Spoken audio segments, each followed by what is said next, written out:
I was going to call it a podcasting, call it a vlogcast or a live stream vlog or whatever you want to call it. But welcome. We are back. We have been having a little break. We've not been actually having a little break. We've been extremely busy setting up lots of other things, i.e. a men's mental health support group in the process. That's why we've been away for a few months. For those who have listened to our podcast in the past, you'll know where we sort of got with it and the style of what we were doing. We like to invite guests in who have a particular story and have sort of lived through sort of hard times or life's challenges as it were, I guess. And today we've got Sammy. So rather than me waffle on today, we've got JB as well. Say hello, JB. Hi Gav, hi Sammy. It's good to be back. Missed doing this podcast, vodcast, or live stream, whatever we're going to call it. But yeah, it's been amazing. Good to be back. Sammy, fire away. Yeah, I didn't know whether to introduce myself there or not, but yeah, it's good to meet everyone. I've been looking forward to this for a while.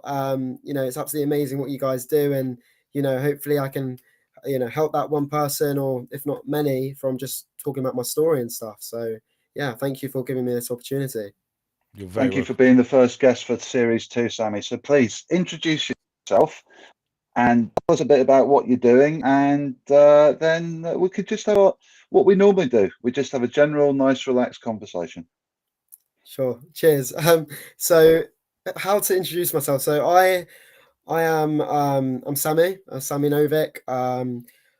I have two Instagram accounts, one called sammy.novick.jdrf and mental health conversations _. And the reason why I'm saying that is because I post a lot about things I'm passionate about and things I do, and also about my past and my story. So if anyone wants to read that after, please feel free. But I work at the moment in finance, but on the side I do a lot of different things with volunteering and fundraising. And the reason why I love doing those type of things in my spare time is because I like giving back through lived experiences. So growing up, I faced many challenges. One major challenge was being diagnosed with type 1 diabetes at 5 years old, and how that impacted myself growing up. And then, other challenges, range from like mental health experiences, things at university, the loss of my auntie Jenny, and yeah, just other things as well. So that's just a bit about me. So Sammy, if I can ask, being diagnosed with type 1 diabetes as a 5-year-old, that must have been really, really tough.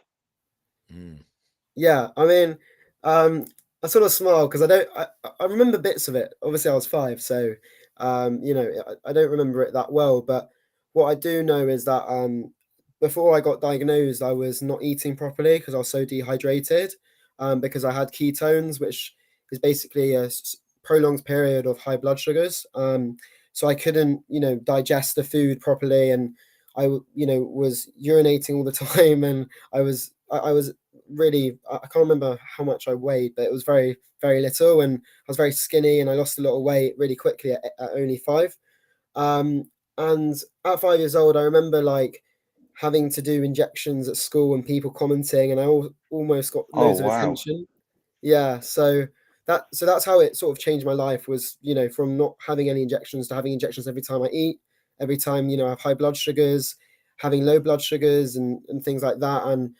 And then also having to find the right support with type 1 diabetes, which in my sort of experience was probably the hardest part, especially growing up in primary school, secondary school. It was really difficult, but I eventually got there in the end.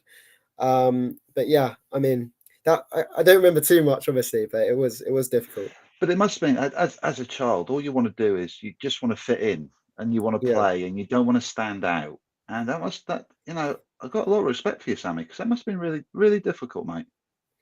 Yeah, I mean, I remember like vaguely again about how there were, when you're at that age, you have sleepovers all the time. You go on all these trips with your friends and the parents or whatever. And there was a lot of my friends' parents. Obviously, they felt sort of anxious, which was completely understandable, taking a kid who's just been diagnosed with type 1 diabetes, like, how am I going to inject? Like, I had to ask my friend's parents to give me injections if I saw my friend. And obviously that did have, at that point, a pretty big impact. Like I remember, like, very, very vaguely, that was a problem. But I mean, yeah, it just got. I mean, to be honest, my blood sugars were always growing up very unstable. I'm a hypersensitive diabetic, which in context means that my blood sugars fluctuate a lot, much more than maybe the standard diabetic, and that can be affected from any factor really. So whether it can be stress, food, exercise, so and sleep as well.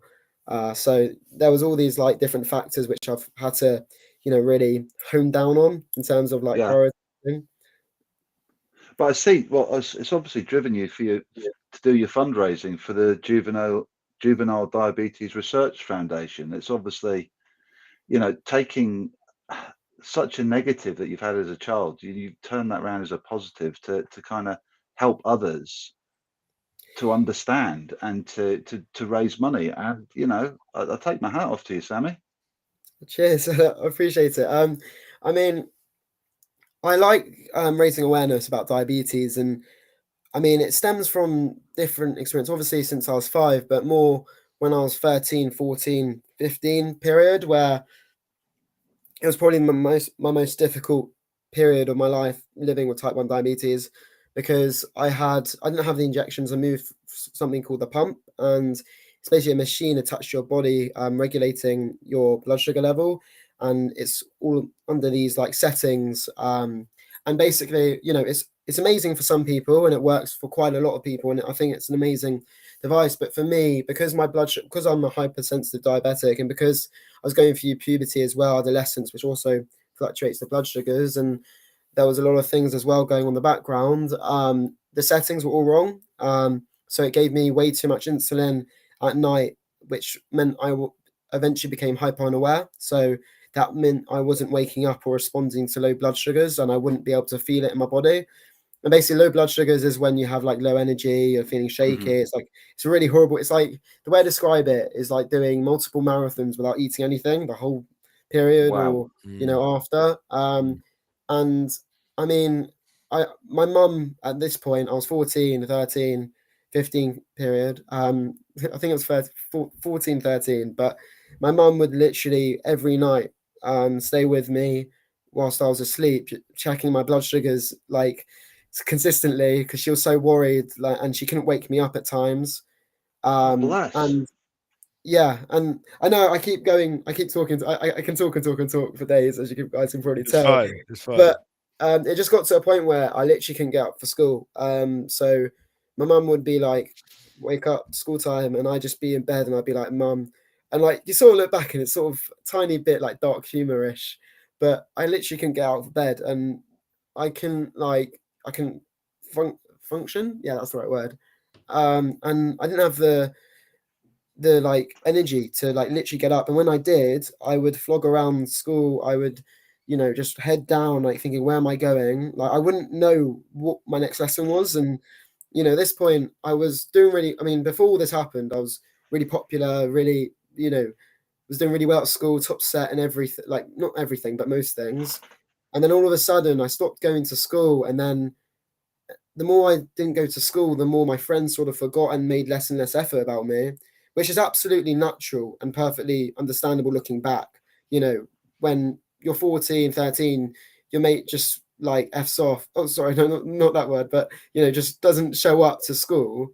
And that's obviously going to have an impact on your social life and their effort when certainly at that age. And I just became more and more alone and more isolated. And I remember having these dangerous thoughts, thinking like, does anyone actually like me? Does anyone actually remember me? Like, if I walked in a room, would people even bother saying hi? Because I felt that alone. And that obviously played a part where it just held me back going from school even more, to a point where, I was stuck in like this bubble where I had diabetes on the one hand, I had this mental health like sort of crisis at 13, 14, where it just held me back from doing what I wanted to do. So those are, that's why I guess I'm so passionate about those two courses in particular today. A lot to go through as a teenager. Yeah, well, I was just about to say, at that age, teenage age, you got a lot of emotion, a lot of like testosterone and sort of that kind of thing. You got your hormones are going wild at that kind of age, aren't they? And then to deal with the diabetes as well, and like you say, the mental health and the anxiety and everything, it's a lot to get through, isn't it? Like for what you've done. It's amazing. Yeah, I mean, it wasn't easy. Like, I'm not, I guess it's, for me, it's amazing that I've gone through, and, I'm here today. I'm not a normal person, never will, and no one should ever be normal, but, I'm living my life and I'm achieving what I want to achieve. But for me, it was more like I had to readjust my whole life in order to overcome those things. It wasn't just the diabetes and just, the mental health. I mean, I guess mental health was another thing to it, but it was also my social life which really held me back, as I mentioned before. Certain things happened with friends, and during that age a lot of things happened, and it just had a massive impact on my confidence and self-esteem. And it wasn't necessarily to do with just the diabetes, and obviously that played a massive part at the time. So it just resulted in myself having, moving schools, completely changing friendship groups, losing loads of friends down the way. And primarily, do I blame them? No. Do I blame myself? Sometimes, yeah, because when I became so alone, I became really impulsive over text, and you had all these, toxic Snapchat, WhatsApp groups, and so many arguments, and I was at the forefront of everything. Because I wanted to be noticed and be known, and people to notice me when I wasn't there at school. And yeah, it just I had to just really readjust and persevere. So yeah.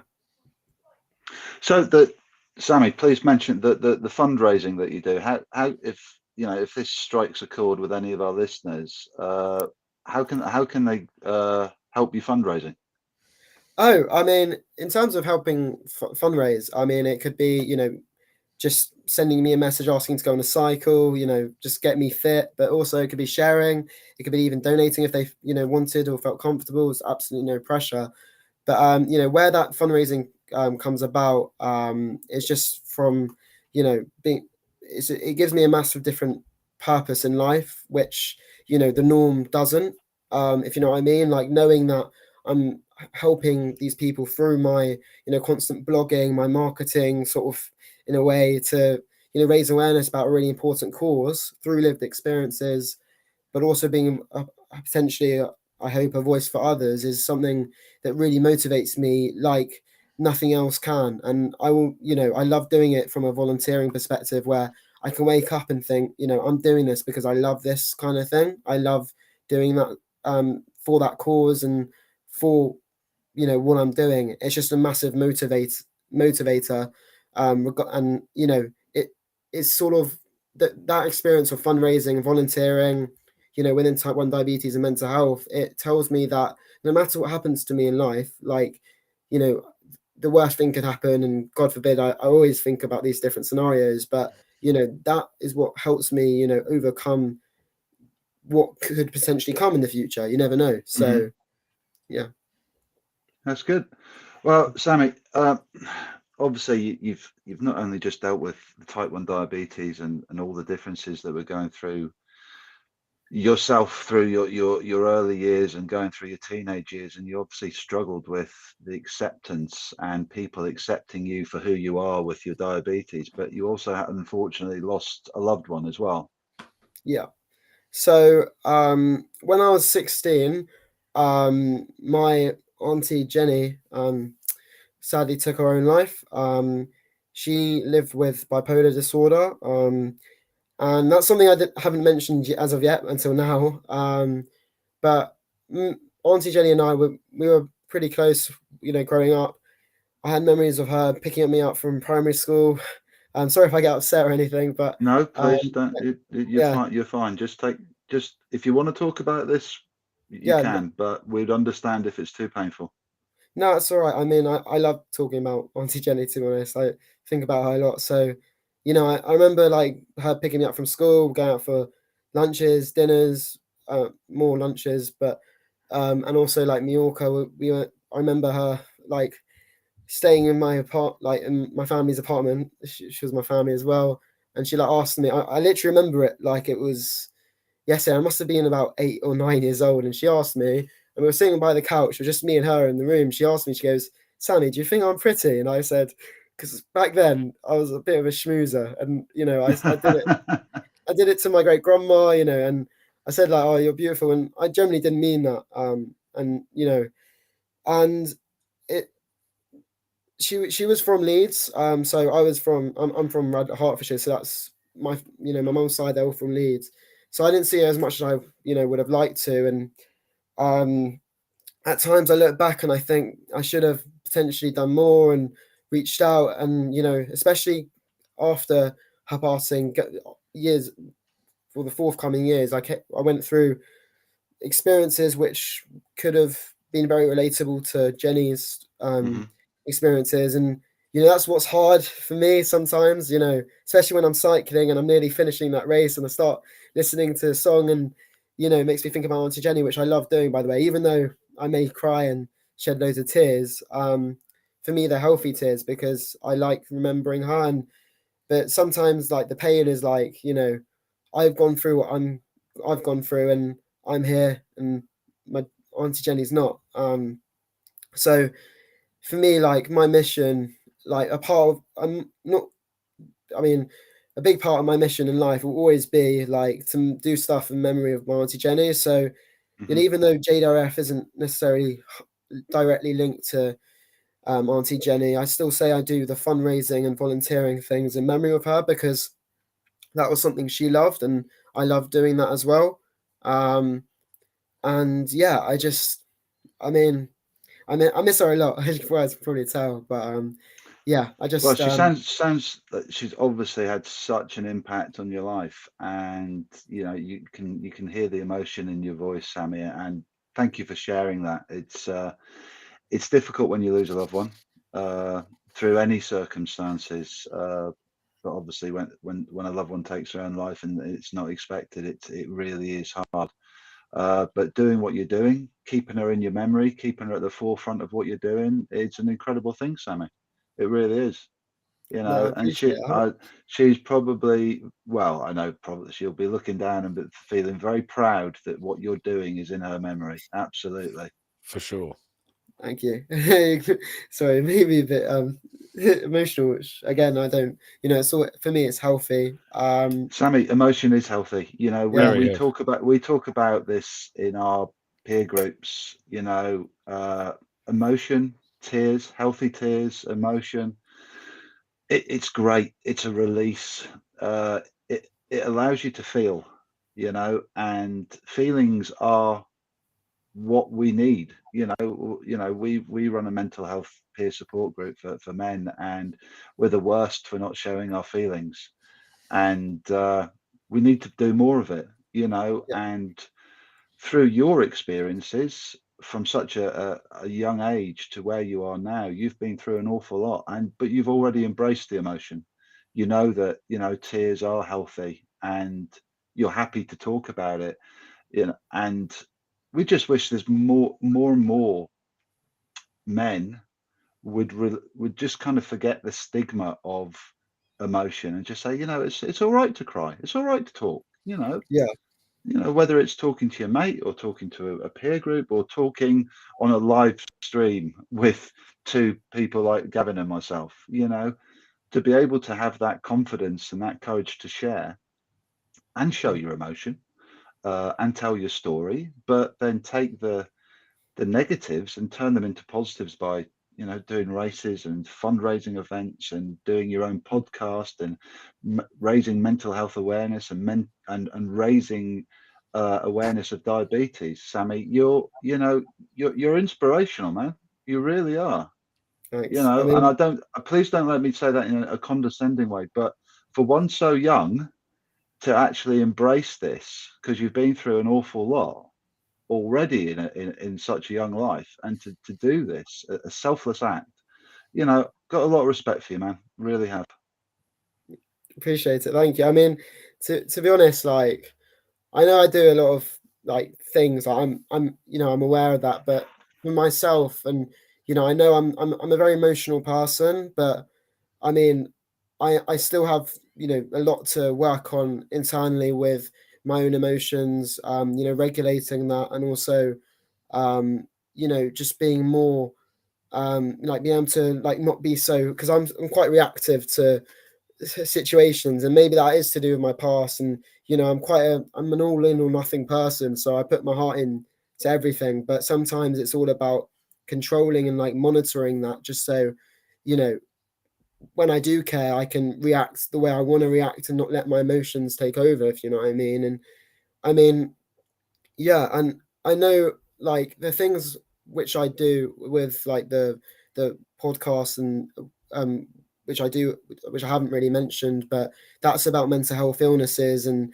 obviously that's in memory of my auntie, and that talks about a wide range of different illnesses, which are sort of looked down upon, frowned upon, but have this generally overarching taboo in society where not enough people feel comfortable, confident to talk about, and it's there's this massive stigma attached to it, and Yep. it's all about breaking that down, and giving people that education, that raising awareness side of what it is, why it's not shameful to talk about it, why it should why it should be more commonly spoken about. And yeah, I guess in a way I'm normalizing it, but that's because I believe in my generation and in society as in general, there's a mental health crisis from the overusage or misuse of social media. And I like doing things like that in memory of my auntie. And but obviously that's from lived experiences, so I don't really talk about it in my own podcast. But I was in 2021 in March, I was in a rehabilitation center because I suffered with a hypomaniac episode, and I was just like, I mean, I don't remember much of it. I was there for over a month, and I was on lots and lots of different pills and whatever. And I just remember, I was very, very, very angry. And that's when I comes back to, why I need to work on my emotions. And since then I've come over leaps and bounds, but even today I still need to work on it a lot. That's why I have this mindset of always personal development, blah, blah, blah. But I'm now going on a bit of a tangent. But anyway, No, it's fine. It's fine. yeah, but I like, mean, we do talk about that all the time. I mean, every Wednesday when we do our men's group, we always create a takeaway. So it's tools effectively to help you overcome issues with your mental health, or if you slip into that dark stages. This is just little tools, little comments that help when things get tough. And it's important. It's important to remember that it's important to get upset and emotional, because it's a feeling, just like a happy feeling or a sad feeling, or any of the other feelings exist. So it's important to have them feelings, but then acknowledge them, and then know how to use the tools to overcome that then. Which by all means, sounding by yourself, you're sort of right on that level, and yeah, that. But there is days where we still have blips. I mean, me and JB still have blips. It's just knowing how to manage it, and living with it again, like you say. It's just yeah, same sort of thing. The thing, Sammy, where we can absolutely relate to what you've been going through is, and where you're taking your strength from is learned experiences. You've been there, you've seen it, from your own personal experiences, the loss of a loved one, your own mental health crisis, which is now turning you to raise awareness. And Gavin and I are absolutely in the same boat. We turn our learned experiences, and we turn them around from negatives to positives. It's good, it helps my recovery, absolutely. And I enjoy what I do, very much so. But I, like Sammy, like you, all we want to do is just shine a light into the dark corners of conversations that people don't want to have. And still to this day, people don't want to talk about suicide or men's mental health or depression or anxiety. And that has to change. It has to be a day-to-day occurrence, a conversation that is always there to be had. But it can't stop with you, Sammy, Gavin, myself. There's so many people out there that are doing this, but we need a cohesion approach. We need everybody having that same conversation. You know, social media, we all know it can, you know, you can get into doom scrolling, but it's a tool for organizations like ours to let people know that, you know, if you are suffering, you're not alone. You know, and half the problem that when people don't want to talk about mental health is because they feel that they are the only ones suffering from it, because nobody wants to talk to them about it.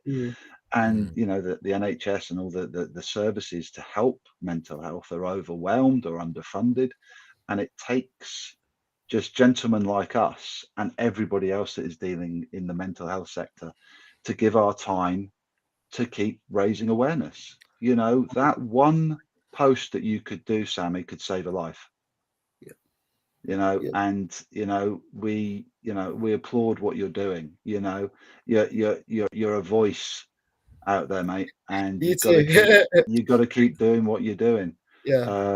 And you know, it's difficult. You know, sometimes you don't want to talk about people because you might be suffering yourself, and you've got to have that difficult conversation, even if you're having a moment of crisis yourself, and you've got to be strong. But we often say, first of all, you've got to make sure that you're well before then you can help other people. And you said something about your reactions to things. Gavin has something about reflection before reaction that he often talks about in our groups. So, Gavin, do you want to talk about that? I like to use a lot of analogies, and my most recent favourite one is from a friend of mine, Mel, who is a very, very good therapist. I can't remember how you pronounce it now, but anyway, she's really good at what she does. But she always says about reflection over reaction. So do you know what? FLACT.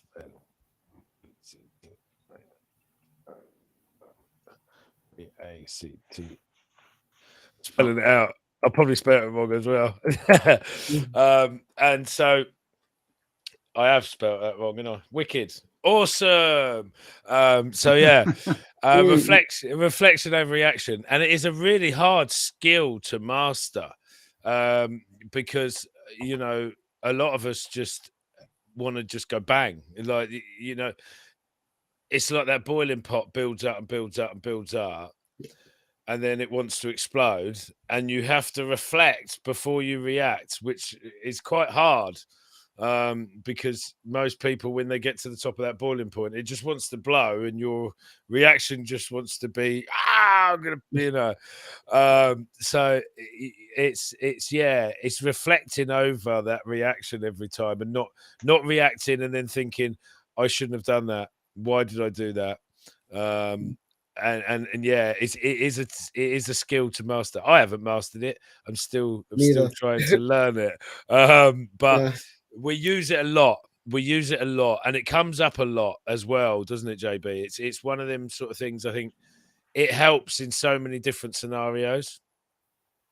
It does. You know, it's very similar to think before you speak. You know, it is very much being very mindful of how you control your emotions to certain inputs. And if you can reflect, just take a couple of beats before reacting, you know what, it can save some difficult conversations and difficult situations.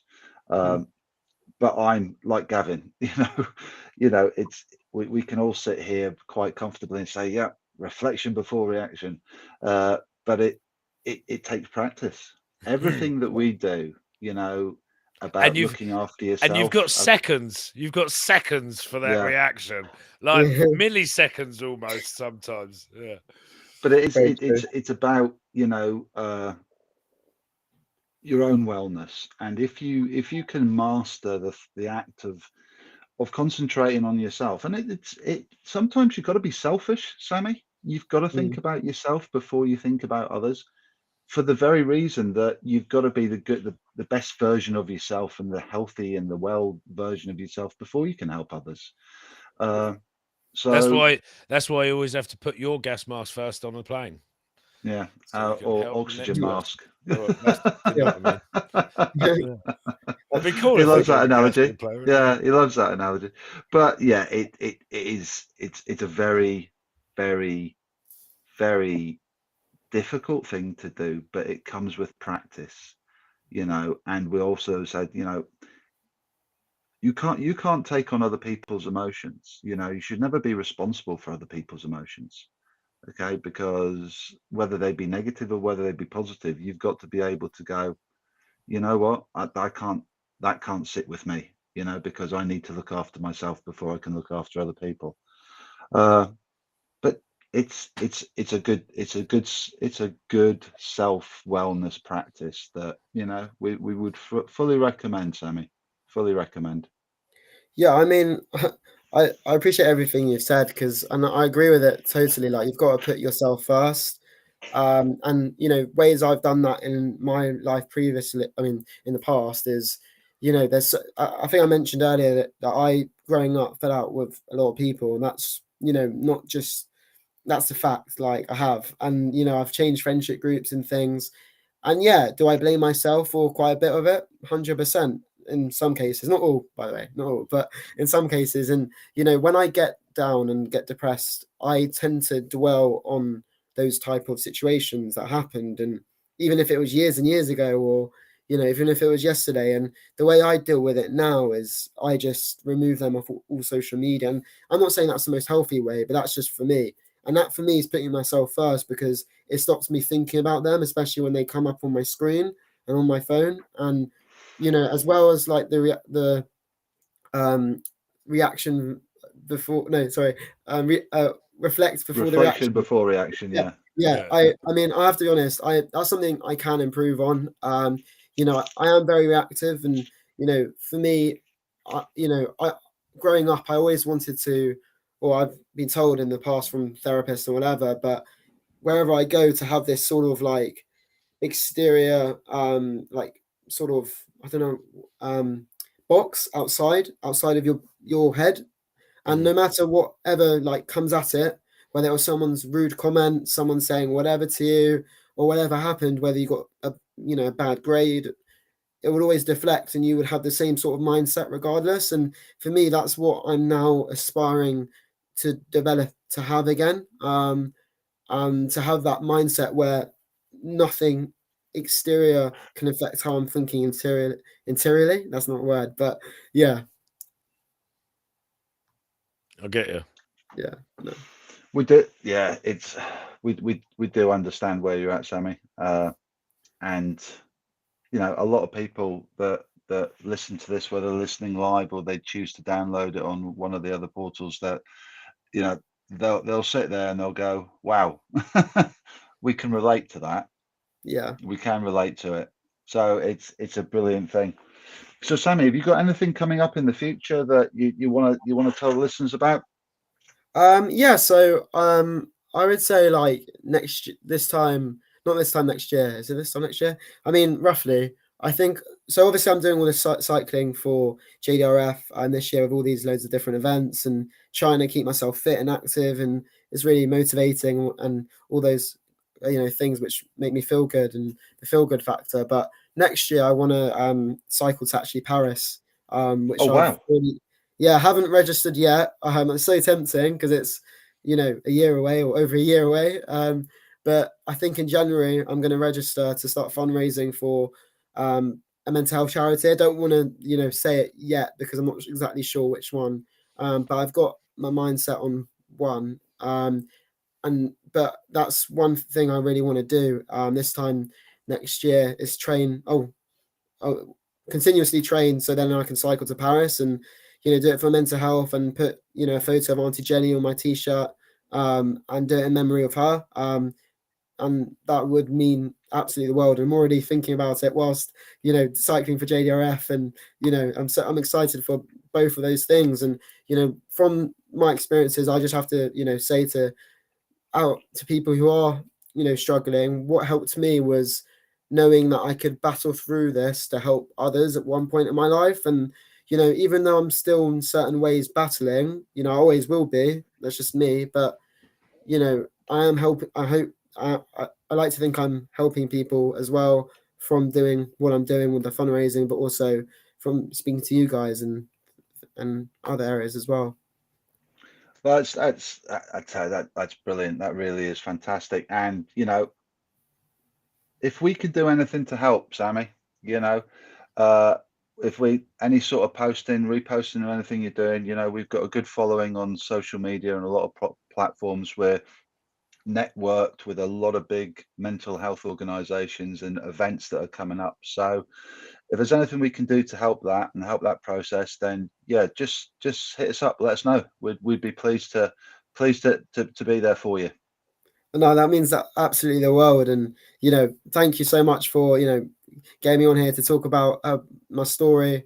And it really means it. And I really respect what you guys do. I know you said that, you respect me, but I respect you guys probably definitely the same amount, if not more. So, I look up to you both, as obviously I have my own podcast.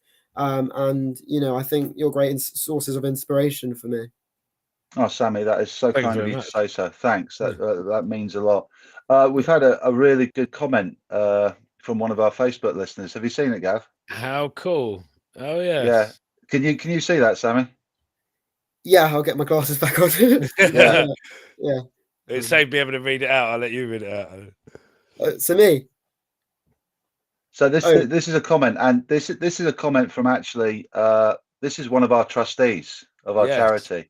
Yes. A very good friend of mine, and I'll read it out.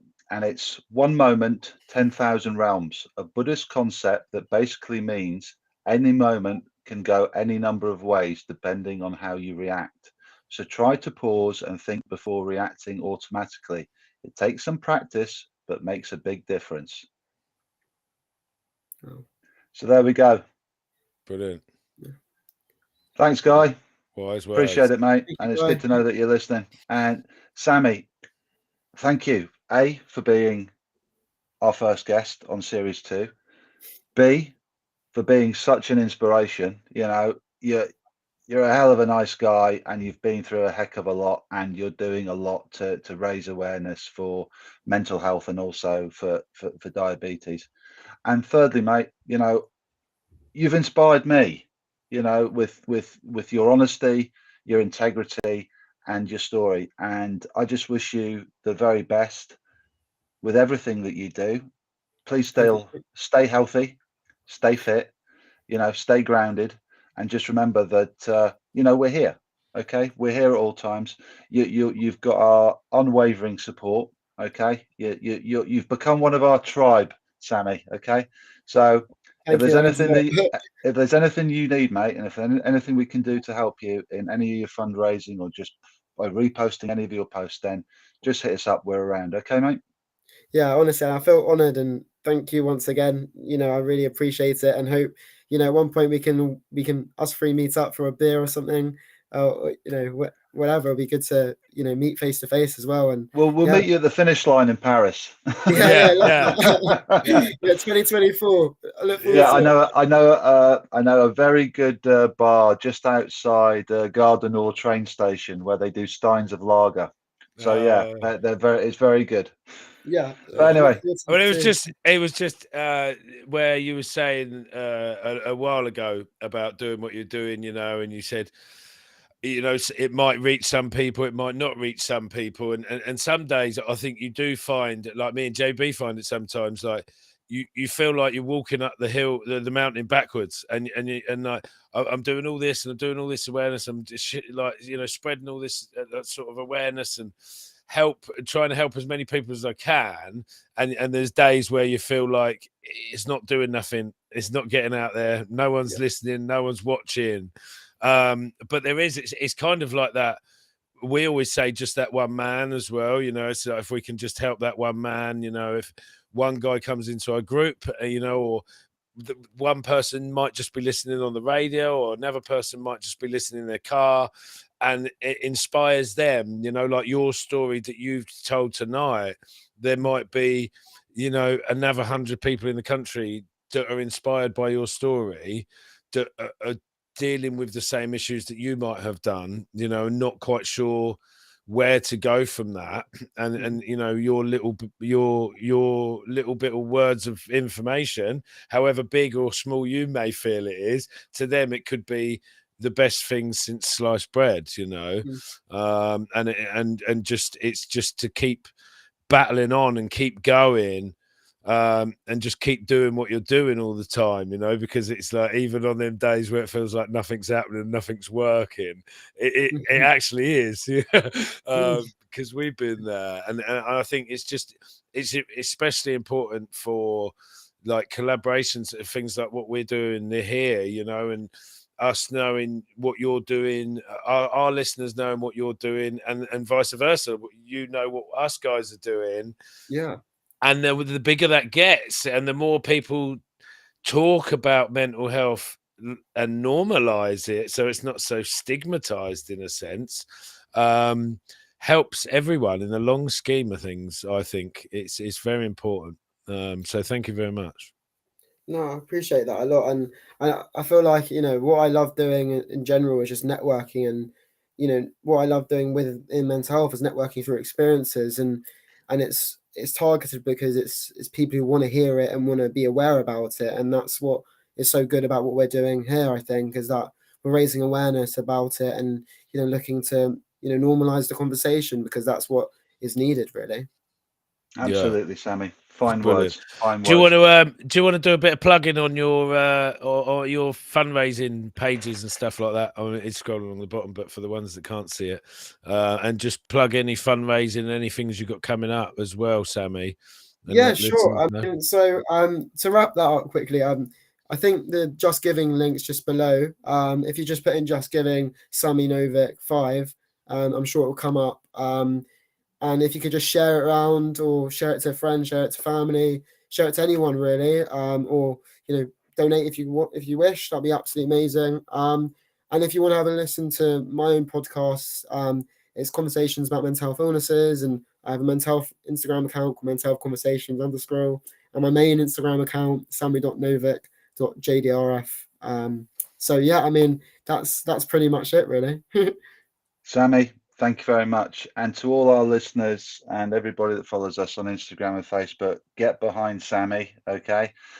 Get some shares out there, get some likes, and follow him, okay? Let's get his social media profile through the roof. Right, Gavin, it's been emotional. Another one wrapped. It's been emotional. Yeah, I think we should just wrap it up by saying a few words of what we have got coming up in the future, or a few things of what we've got coming up in the future. Absolutely. So obviously, you know, Sons of Anxiety, our peer-to-peer group, we're building our peer-to-peer group. We've got one running in Bognor Regis. We'll be expanding through other towns throughout Sussex, and eventually, you know, we want to expand into other counties, and we've got a lot of events coming up in the future to allow us to do that. Soon to be in a venue in a town near you. Yes, watch this space.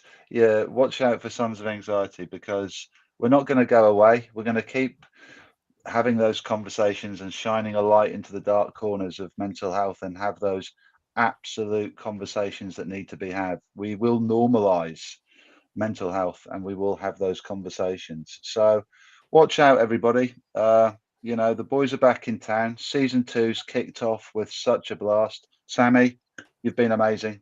Thank you very much for being the first guest. Gav, it's always a pleasure to see you, my brother. Likewise. Thank you very much. Thank you, Sammy. So, good to see you, sir. Thank you very much for having me. All the best. Thank you for everyone who listened. All the best. Take care. Good evening.